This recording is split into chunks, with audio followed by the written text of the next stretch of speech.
Hi everybody, it's Az here from HeelvsBabyface. I'm currently subscribed to 3 MMORPGs right now. World of Warcraft, Final Fantasy XIV, and The Elder Scrolls Online. And in today's video, let's just pit them all against each other and see which one of them does what the best. So let's start off with how these games look and the feel of them as well.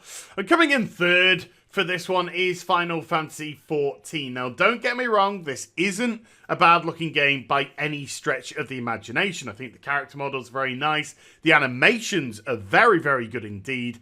Also, the emotions that the characters can convey during scenes is excellent in determining how they feel.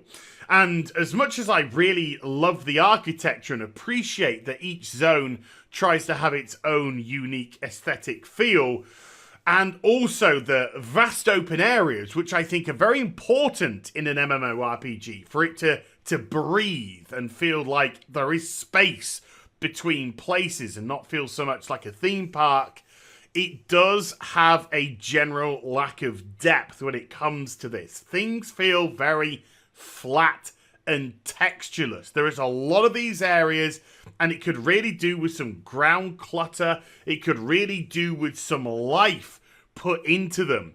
And so for a lot of the zones that you go to, things do come across as bland, things do come across as flat, as mentioned, and also there is a distinct muted color system here as well, when I think the game could benefit very much from a much more vibrant colour scheme going on about the place. So it's not a bad looking expansion, but it's definitely the worst when it comes to these three. Coming in second, and just by a whisker from top spot, I gotta confess this was a very tough decision to call here, is The Elder Scrolls Online. This is a very nice looking game indeed.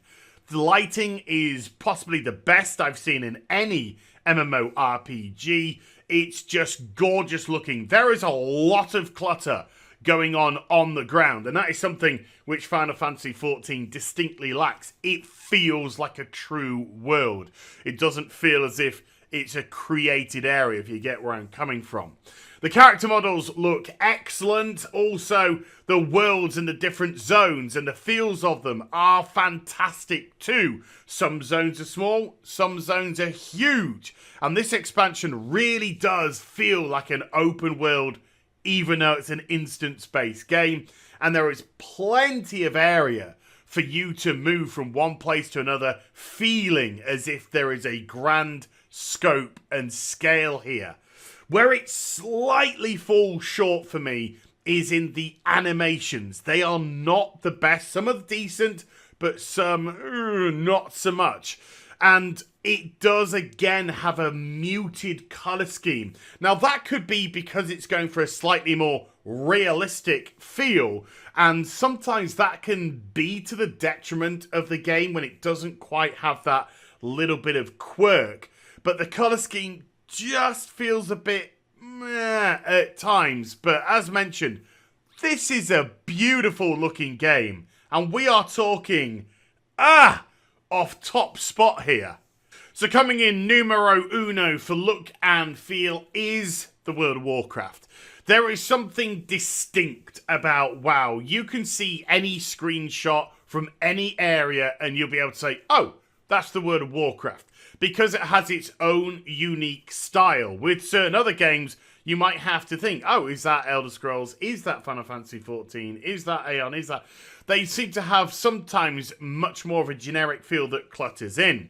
Also, the animations in World of Warcraft are second to none. They are the best animations out there. The characters move with a very distinct feel based off what race you are, etc. And that really does give the game some depth there.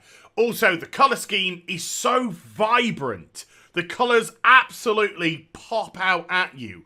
And in recent times, the engine has got better and better in terms of clutter and feel in the outside world, giving it that texture and giving it that depth.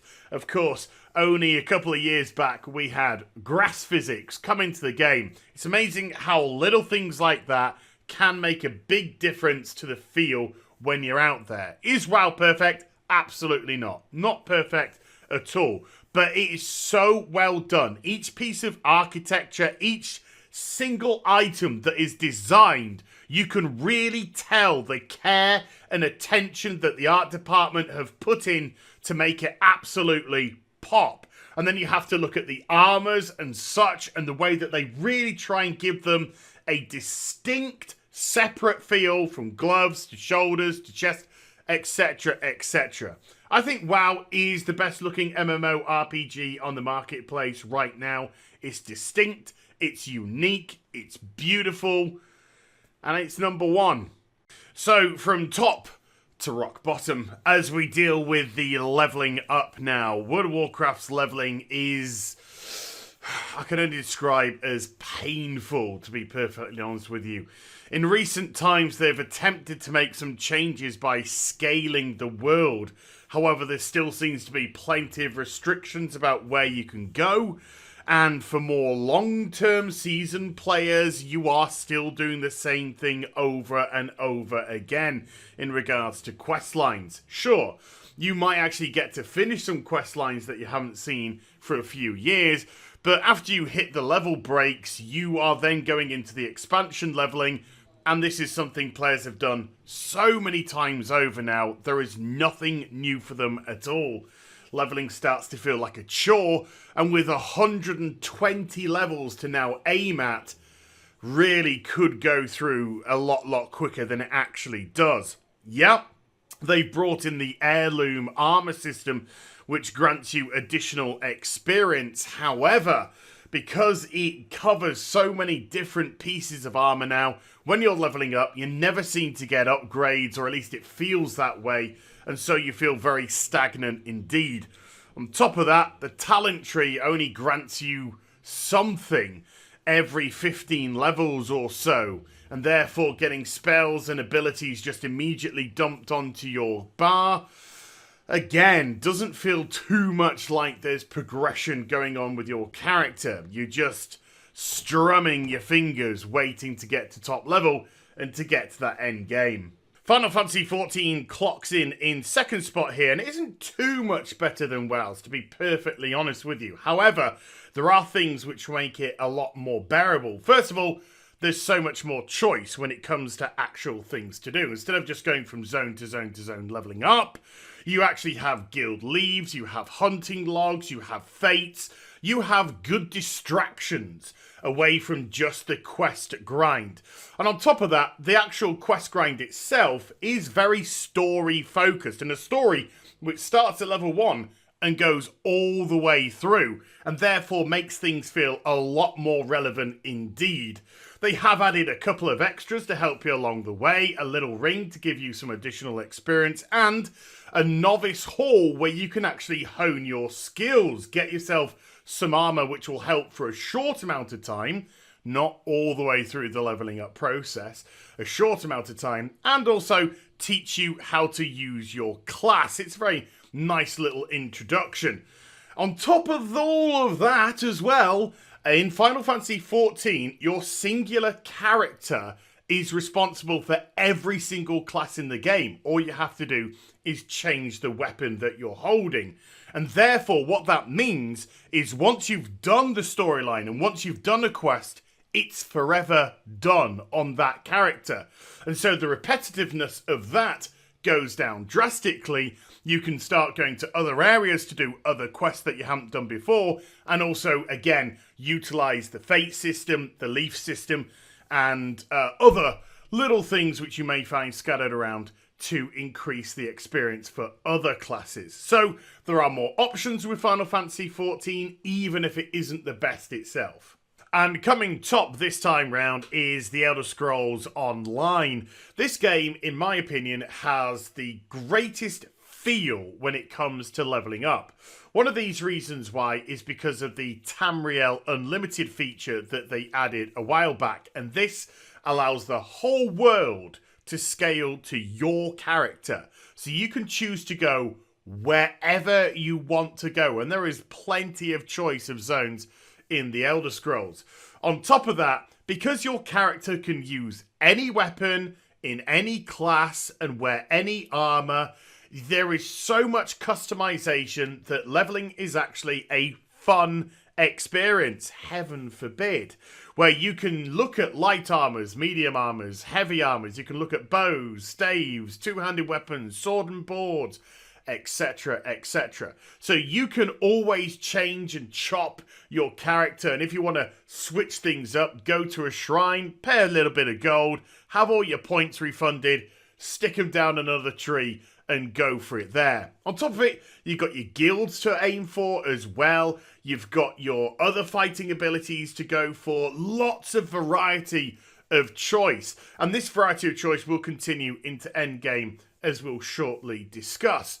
As well as just doing quests, though, and choosing the zones that you want to go to, you've also got things like anchors to get involved with, which are just little short, fun activities that multiple people can pile on together, and it'll grab you some pretty decent experience as well.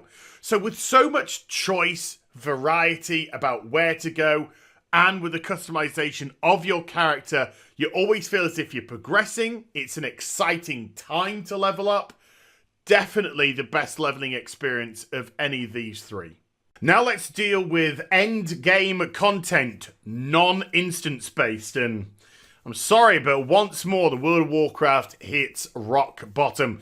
WoW is a ridiculously bipolar game. It does some things incredibly well, as we've seen, and we will see later on in the video, and it does other things horrifically bad. This is one of them. We've already seen another, and guess what? We're going to see another later as well. The World of Warcraft has the greatest canvas of any MMORPG out there. Kalimdor, the Eastern Kingdoms, Outland, Northrend, Draenor, Pandaria, and now all the island-based areas in the last couple of expansions as well. This huge canvas, and all they do is draw a stick man, and that is it. These places are vacuous. WoW always seems busy, because if you go into the latest metropolis, hub area of whichever expansion it may be, it's always busy. But the likelihood is that's because people are just queued up for instances, or just running around doing absolutely nothing. Laps of Dalaran and all that sort of thing. But if you go outside into the world, there is just bland, boring, non-consequential, repetitive dross of content. And I think I'm being very kind here when I say that. There is no reason to be out there. There's nothing to hunt. There is nothing to find. There is nothing to explore. There is nothing to discover. There's nothing to get involved with. It is a meaningless, vacuous place to be, which is awful considering how great it looks. I don't think Blizzard understand the word fun. I don't think Blizzard understand the overall scope of an MMORPG. It seems they seem to be very good at singular things and just absolutely abysmal at others. Sandwiched in the middle here is the Elder Scrolls Online, and they've done something rather clever. You see, they have capped their top level at 50, and it hasn't gone any further regardless of expansions that they've released. Instead, once you hit that level 50, you enter the Paragon system, and the Paragon system allows you to go up 780 champions levels. Yes, so you feel at top end you have something to now work towards. Each time you complete a champion level, and they go relatively quickly indeed, we're not talking about leveling up type of levels here, you get yourself a point which then can be used in the tree once again to increase the power of your character. So your character at endgame always feels like it's wanting to progress. And the major strength of the Elder Scrolls Online, of course, is Tamriel Unlimited. Anywhere you go, it scales to you, and therefore encourages you to be out in the world, exploring, finding things, doing these anchors at top level, getting rewards that are scaling to your character at all times, finding treasure chests, all these lovely elements of exploration the game wants people to be out and about discovering. And so with everywhere to go, the world literally your oyster, being out and about in the Elder Scrolls Online is a fantastic experience, even if you're just taking in the view because you know that you'll soon be rooting around looking for something or increasing your champion's level somehow, or getting on with all the other quests that you left behind, because those quests are now scaling to top level. So you can do not only your faction's quests, but you complete them, you can go and do another faction's quest, you can live the life through another faction without compromising yours. And because there are 3 factions in the Elder Scrolls Online, once you do theirs, you can then get the 3rd factions and repeat it all over again. Very, very good way of experiencing all the content available, but most encouraging, wanting you to be out and about in an incredible world. And coming in top here is Final Fantasy XIV, and rightfully so. I mean, I don't think there's any debate here, to be perfectly honest with you. One of the major strengths of Final Fantasy XIV is it always tries to give players something new. That is their niche. When a new patch rolls around, they want to put something different in. They don't want to just give you more of the same. Sure, there'll be a continuation of the major storyline. Sure, there may be an additional dungeon, and we'll get to dungeons and raids later on, don't fret. But there'll always be a piece of content that they want to bring you that is just different from anything else. And that is its major strength. So when the game expands and expands and expands, it's actually giving the player more and more choice about what to do at top level. Do you go into the profession system, the crafting system? We'll deal with that very soon indeed. Do you go treasure hunting? And not only treasure hunting, combine that with dungeoneering. We'll go into that later on. There's lots of things which lead to other areas with Final Fantasy XIV, and that is one thing that is so good about it, so solid about it. You can be in a town, you can be in your hub, and you can just think to yourself, what should I get on with? As opposed to, what have I got to do? And that's a really nice feeling to have. Sometimes you're just spoiled for choice. And that's a beauty, because Final Fantasy XIV is also telling the player, hey, you've got loads of things that you can be getting on with, but if you want to focus on them, sure, they're going to take some of your time up. And what that means is, it's saying, we're not trying to be a jack of all trades and master of none. Focus on something for a bit. And then once you're maybe a bit bored, or maybe you've focused it on, long enough, you've got other things waiting for you. Not everything has to be done immediately. And yes, that is a stab at the World of Warcraft. Not everything has to be done straight away. You can pick and choose content as you see fit, as you wish. Combat orientated, non-combat orientated, explorative. Final Fantasy XIV has a great array of external, non-instance based endgame content. An important aspect of MMORPGs is the crafting system. No guesses for who comes in rock bottom here. Yeah, the World of Warcraft's profession system is, well, nothing short of a joke. It's the kindest thing that I can actually say. It's over the years eroded into complete and utter irrelevance. You might get a very specific use out of it for a very short time, and that's about it. There's really nothing to it. It's a complete afterthought. No much more to say. Rock bottom, and rock bottom by a country mile. Coming in second is the Elder Scrolls Online, and let me just say, for nothing, it's way above World of Warcraft's, but Final Fantasies is going to be right up here. I'll just give you some advance warning. The Elder Scrolls crafting system is very satisfying indeed. The only frustration with it is just when it starts to be getting good, it comes to an end. And that's a little bit of a letdown. You can go all around the world and find lovely little snickets that have sets. And you can craft these sets and make them very specific to your character. Because there are so many variants on the sets, you can actually get multiple stamina ones, multiple magic ones, multiple health ones. And so if you're the healer, DPS, spellcaster DPS, mana user DPS, stamina user DPS, put it this way, with the amount of customization that really goes on with your character in the Elder Scrolls Online, it works very synergistically with that. You can go up to your champion level 160 with crafting. I really wish they would up that, because just as it was getting good, it seemed to come frustratingly to an end. But with lots of depth of choice, loads of different styles of what you can actually craft, you can really customize yourselves some pretty funky things. On top of that, it also makes the outside world, as we've also mentioned, very, very relevant, because you're constantly looking for crafting pieces, you're constantly looking to gather those resources as well, and so that encourages much more exploration while you're out there. They all work together very nicely indeed.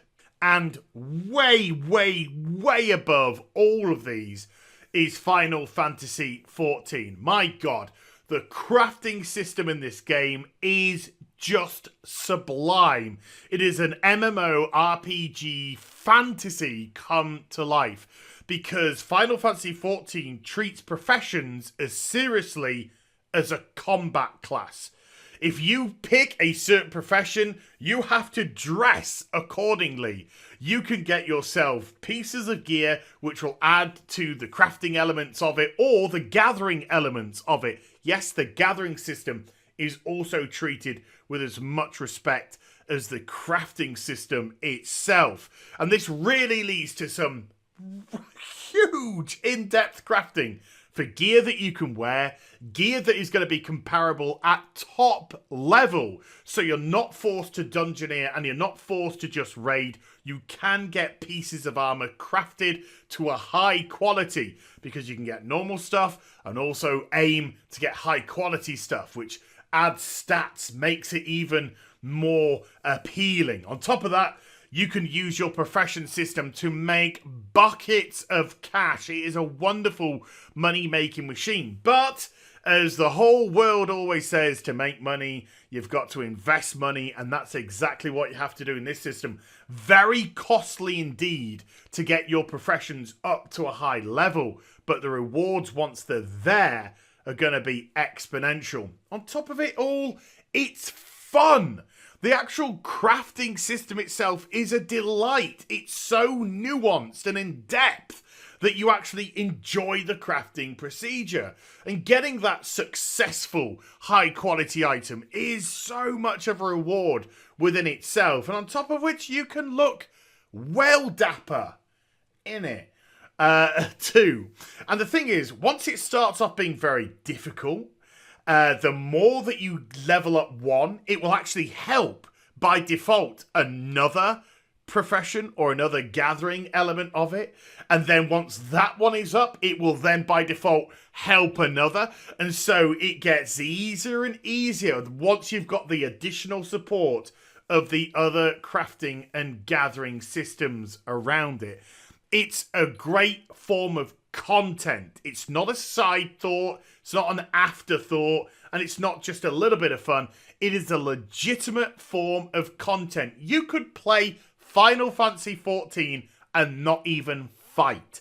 You could just focus purely on the crafting element of the game and becoming, in essence, a shopkeeper to the players of the game. I can't speak highly enough of this profession system. It is mucho bueno. 10 out of 10 for this one. Streets ahead of anything out there in any game. Now let's deal with instance-based content, and I gotta say from the get-go, all three do very, very well in this category. So I'm sorry that I've had to put you first, second, third, but it's just the way that this is going, and every single one of these games has done instance-based content very well indeed. Elder Scrolls, I am sorry, but you do have to go third, and I'll explain why. First of all, Elder Scrolls offers a unique take on instance-based content. Now, yeah, the zones are instance, but we're kind of pretending that is all open world for the sake of argument here. What they try and do in each zone, they have an array of instances. You have delves, which are single-person clearance achievable areas of the map. However, other people can be in a delve at the same time as you. Excellent. So if you want, team up, or just run alongside somebody and hit the stuff that they hit to help you along. They also have public dungeons. And this is a dungeon that you can enter on your own. You don't have to be in a group to do so. However, the actual bosses in there and the trash are going to be tougher. So if you want to solo this, you've got to be of a certain power level. Otherwise, you're going to get a little bit eaten here or there. But again, it's a place where people can all go. And so if you do organically meet somebody, tag along, kill some stuff together. It's actually really good fun. Then we have a more classic type of instance-based content, regular dungeons, groups of 4. You can use a group finder system to get together. They're actually really good fun. They are pretty wild because Elder Scrolls is an action-based combat system as opposed to a tab targeting combat system like both WoW and Final Fantasy XIV. And it takes roughly 20 to 30 minutes to do a dungeon in ESO, and they are highly, highly enjoyable. The reason why it has found itself in last place for this is I haven't tried any raiding in Elder Scrolls at all, so it would be unfair to grade it any higher, having done all of the other instance forms of content from the other 2 games. So although it comes third, should be very proud of what they've done with their instance-based content. It is a whole lot of fun. Coming in second is actually the World of Warcraft. Some people might have had this locked in for the number 1 spot, but it doesn't quite achieve that, and I'll go into why. First of all, once more, again, instance-based content in this game to a large degree is very good. I stutter there because there are 3 major forms of instance-based content, particularly in BFA, and that is dungeons, raids, and island expeditions. And as much as I was looking forward to island expeditions, they turned out to be very mute, as they were just an AP grind. And so the fun element of them went very, very quickly indeed, once you realise that was all they were really going to achieve. Dungeoneering, I think the dungeons, for the most part, 9 out of 10. Have been excellent in BFA, and of course there is the Mythic Plus to have the longevity of that, and the raiding element of it is the raiding element, and I have raided multiple times during my lifespan of the World of Warcraft, so I have a very good idea of what that would be like. The reason why it hits second spot and not top spot is the island expeditions, and also raiding. Dungeoneering, I think, is in a good position in terms of multiple different difficulty levels. I just wish they'd utilise them more. And then, of course, Mythic Plus to send people into the stratosphere, wherever they can go. But raiding in WoW, for as good as it is very uninviting to new players. And it just seems that the number of raiders goes down and down and down. It's a huge time commitment, and the fights are getting more and more complex as time gets on, and that is not conducive to new people coming on board and getting involved. It puts them off, it scares them away, and you don't do anything when you just flash LFR at them to really change people's minds about that. So if LFR was got rid of, and if raids were scaled back slightly, not a lot, just slightly scaled back, and maybe even prune a difficulty level off the top, and then just have it down to 2 difficulties, a normal, and then a heroic, something like that, it might become a little bit more palatable for your average player. But they're daunting, and I think they're literally being made as a love letter to the top end while sacrificing the millions and millions of other people that they could be catering for, because LFR sure as hell doesn't fill that void. So that's why WoW hits number 2. And so Final Fantasy again hit the top spot. And the reason why I think Final Fantasy deserved to take this top spot is for all the reasons that I said WoW didn't. They really try and make their instance-based content available for virtually all people. And that, I think, is very, very important indeed. I don't feel massively turned off by any of the instance-based content within this game. I'm willing to give pretty much anything a crack if people will let me. And the way that it deals with instance-based content is very good indeed. You have your typical dungeons, of course. They are very good for the most part, good lot of fun, and tend to be, again, on the slightly longer side, 20 to 30 odd minutes long, somewhere along those kind of lines. But sometimes they bring in a hard difficulty level of the dungeon. And instead of just scaling up the mobs, adding HP and adding damage, what hard does is actually changes the dungeon. You go to the same location, but you might go down a completely different route. You might go to new areas. There's all new bosses. So it feels like a new experience because guess what?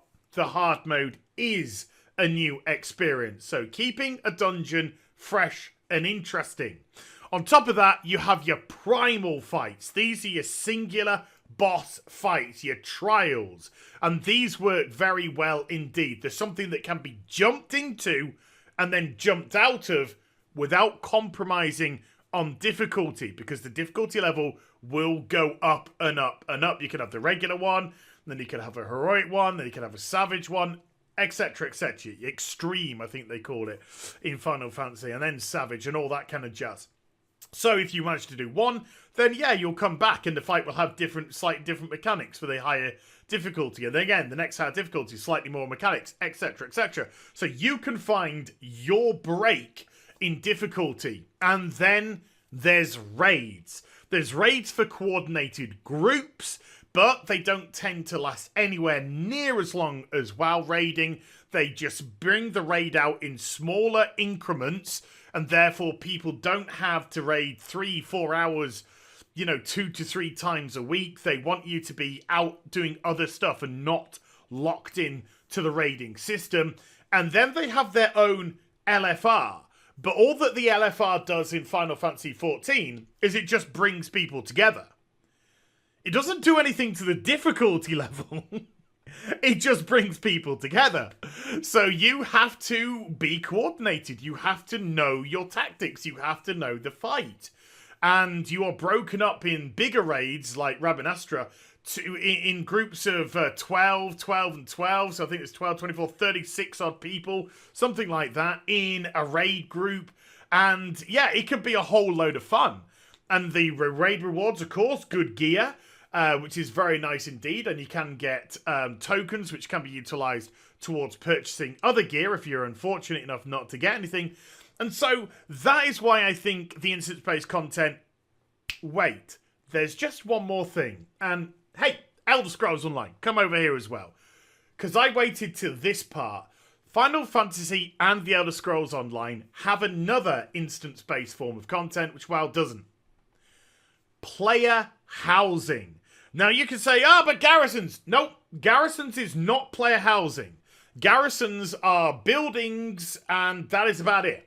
They're buildings that give you utility in the open world, but they're not player housing. They're not customizable. You can't do anything with them. Both Final Fantasy XIV and Elder Scrolls have great player housing systems. In the Elder Scrolls Online, you can purchase multiple houses scattered all over Tamriel. And we're getting a free one in a couple of days' time for actually completing an event together as a mega server. And then Final Fantasy XIV, the major cities each have their own player housing system. Not everybody is fortunate to get a house. However, you can have a singular house, medium house, large house, guild housing as well. So you can make your housing personal and you can also have it for your guild. But what's more important, and this is the real fun aspect of player housing, you can customize them. You can put anything in that you want to. You can craft stuff and put it in. Beds, tables, paintings, posters, floors, roofs, walls, toys, jacuzzis, not even joking. Whatever, you have plenty of things that you can do. And people in MMORPGs love this kind of stuff. Now, I know that Blizzard fired a massive blank when it came to garrisons, but the World of Warcraft needs player housing. Needs player housing massively. Might do a whole video on that another time. And that is why Final Fantasy XIV hits the top. Which brings us to the final category, which is PvP. I did this to WoW earlier on. I'm going to do it to Final Fantasy right now. You, sir, are rock bottom, sir. Yeah, Final Fantasy XIV tries to do PvP. I'm being too generous. It does PvP really badly. The combat system is just too slow to really cater for it. And so the battlegrounds that they do have and the feast that they do have, it's never even slightly remotely intrigued me to even try it. There's no point in going any further. This is bottom by a long, long way. Second spot, The Elder Scrolls Online. PvP in The Elder Scrolls is a lot of fun. I mean, it's kind of like devilishly fun. It's something which really kind of creeps on you and really sucks you in because the whole of PvP is situated in one zone. That is Cyrodiil. And in Cyrodiil, this place is huge. And inside of it, you have to take your enemy bases, take their Elder Scrolls, become the Emperor of Cyrodiil. Yes, you can become the Emperor. There you know. And then away from that, there's also the pitch battle side, but there's the individual. There's some quests. There's some skirmishes which can happen anywhere. Absolutely anywhere. It is absolutely crazy. And if you roll around in a big group, then this is one of the most satisfying experiences that you can have. And if you're feeling brave and going off with your friend, you can find all sorts of quests and mischief to get up to. But yeah, it's fun. I mean, it's a lot of fun. There really was no competition here. World of Warcraft is number one, and I think number one quite happily too. PvP in the World of Warcraft, although I personally don't participate anymore, I used to. I used to do it a lot. Battlegrounds, World PvP, Arena, I did it all. And so I am fully aware of how it can be fun when it is fun. I've just kind of lost my flavour for it over the years. But people still today enjoy it a whole lot. And you can't take that away and you can't dismiss it. And with War Mode giving PvP, let's say, a new lick of paint. I mean, after all, it is just open world PvP with some extra incentives and abilities to try and get people to do it. They, of course, have their MLG PvP arena system as well as an esport. And so World PvP, Battleground PvP, Arena PvP is a big thing within the World of Warcraft. And it's tight because WoW's combat is very tight and fast. Suits it very nicely indeed. I'm really preaching probably to the choir here, and that is that. So all that leaves us now is with an overview of all the games. So if I was to check the scores here, World of Warcraft ended top in 2 of the categories, but rock bottom substantially in 3, coming second just the one time. Final Fantasy XIV topped 3 times in there, second once and last twice. So it did all right. And then The Elder Scrolls Online, first once, second 4 times, and last only the 1 time. And even then, it was in the instant section, which was really, really close, because I think they all did very well indeed. So, does that mean Final Fantasy XIV is the best MMORPG out there right now? Objectively, one might say yes, to be perfectly honest. I mean, this is just my objective opinion. But things don't kind of always work out like that. Things can work for some people and not work for others. And although I have a huge amount of love for Final Fantasy XIV, I have been subscribed for years now without missing a single solitary month. My favourite MMORPG right now is actually The Elder Scrolls Online. There's just something about it. It's got a heart and a soul that I'm not feeling from the other two. I mean, I understand the other two. I understand them very well indeed. But it's calling to me. It calls to me to play it. And when I play it, I think I exude the fun and enthusiasm that I'm actually having in-game. After all, this is a personal preference. And it may be WoW. It may be Final Fantasy XIV. And it may be The Elder Scrolls. But things change. Things are always in flux. New content comes along and can tip the scales of balance. Who knows? But I hope you enjoyed the vid. If you did, do give it a thumbs up and also subscribe to the channel. Follow me on social media and Twitch for live streaming. Links there in the description box down below. And I'll be back with some more stuff very soon. You take care. Bye-bye.